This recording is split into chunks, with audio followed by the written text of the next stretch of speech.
Good afternoon, everyone. This is Tony from her Homestead Skills. Well, I did watch that whole thing last night, and not only did I watch the whole debate, I stayed up afterwards to get an idea of what was being said, how it was being portrayed in the media. And quite surprisingly, everyone was being fairly honest about the whole situation. I mean, there were the odd few that were trying to say that nothing to see here, that everything's great. That mainly came from Jill Biden, telling him that he did a great job, that he answered all the questions, and the poor man believed every word she said. So, I don't know, that woman, yes, I understand being supportive of your spouse, but I think the man needs a little more help than that.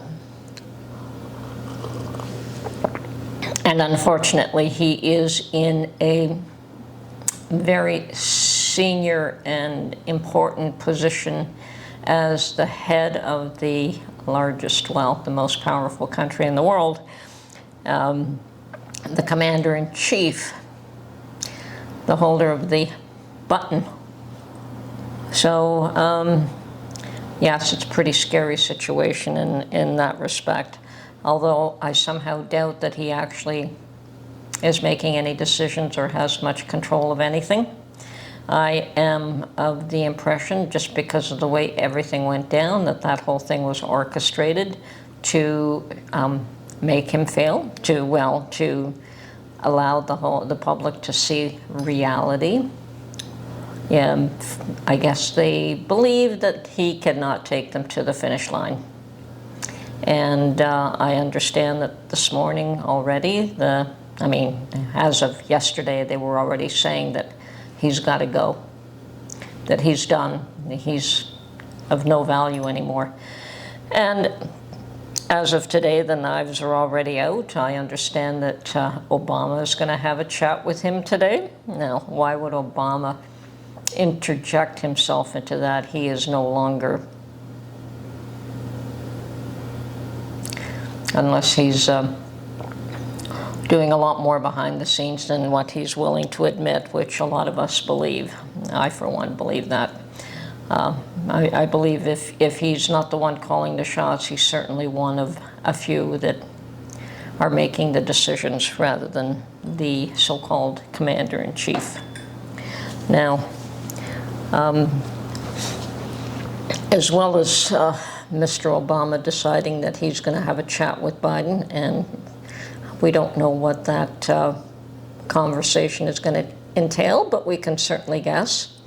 I also heard that Jill Biden is insisting that Joe is going to continue in his position as the commander-in-chief. The other stated rumor that has got to be a little bit more than a rumor, since this is being touted on national television, on news medias, is that VP Harris is furious that she is being shoved aside. But on top of that, everyone keeps saying how she's even less popular than Joe. And there are a number of names being bandied about, and I still think that they're going to have some difficulties here. I think even if Joe steps aside willingly, I think that although I'm not privy to how things work in the U.S., I do understand that VP Harris is next in line. And even if they invoke the 25th, she would still be next in line. So that's going to be an interesting situation here. I doubt that she's going to go quietly. It doesn't appear as though she's going to go quietly. So there is an issue that they created that they will have to resolve. And meanwhile, Mr. Trump, President Trump, is still doing rallies. I understand he's doing one in Virginia today. I understand that Biden is supposed to be in North Carolina today, I believe. So, yeah, it's going to be interesting. Now, I do believe that Jill probably has a lot of sway, and she could probably make Joe believe anything he wants to believe because she's telling him what he wants to hear. But anyway,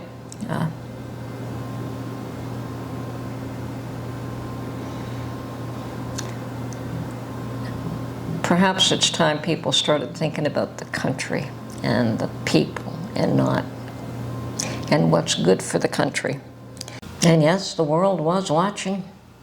I've seen comments from China, from England. Where else was it? Another one of these countries that none of it flattering. On the other hand, the Supreme Court justices have released a couple of verdicts today that are very positive both for the country and for some individuals. Definitely for the January 6 individuals that have been charged with a particular offense. Okay, well, the next few days, the next few weeks are going to be fairly critical. Something's going to happen, something's going to snap. I'm sure that if they want to get rid of Biden, they will, and whoever they is. But yes, there should be a lot of anger that they've lied to the population thus far for so long, trying to hide the reality, and all of a sudden, it's okay that everyone knows the truth. Okay, well, people keep mentioning a number of names, Gavin Newsom being one of them as a replacement, Hillary being another.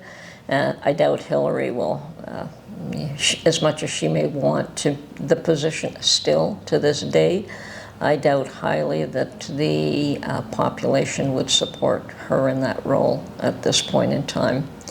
She's had her day, and Gavin Newsom, handsome, well-spoken, but absolutely not liked in California, so that does not bode well for him either. So who do they have? I've heard potentially the governors of either, is it Michigan and Pennsylvania, could be people that they talk to in taking that position. And of course, that means Joe has to relinquish it. Now, can they make him relinquish? Probably, probably.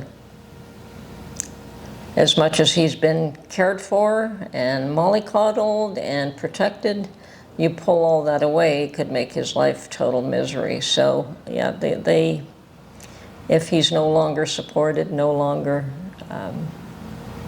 protected, he may just break down and give up. So folks, I don't know what to say. I think it's pretty sad. I think that all we can do is keep our eyes open for the next few days, weeks, and things will come to light that have been hidden, and things will adjust and change, but I don't think that it's going to come easy. I think that, yes, you can see a lot of tragedy happening in the next little while, but we'll see how it all pans out. None of it is good. None of it is good. So anyway, pray, prep, and take care of yourselves. I need more sleep. I have decided not to go to the garden this morning. Well, I'll do that tomorrow. But yeah, just taking it easy today after not having had much sleep. So anyway, folks, have a great day, and we'll talk to you soon. Bye.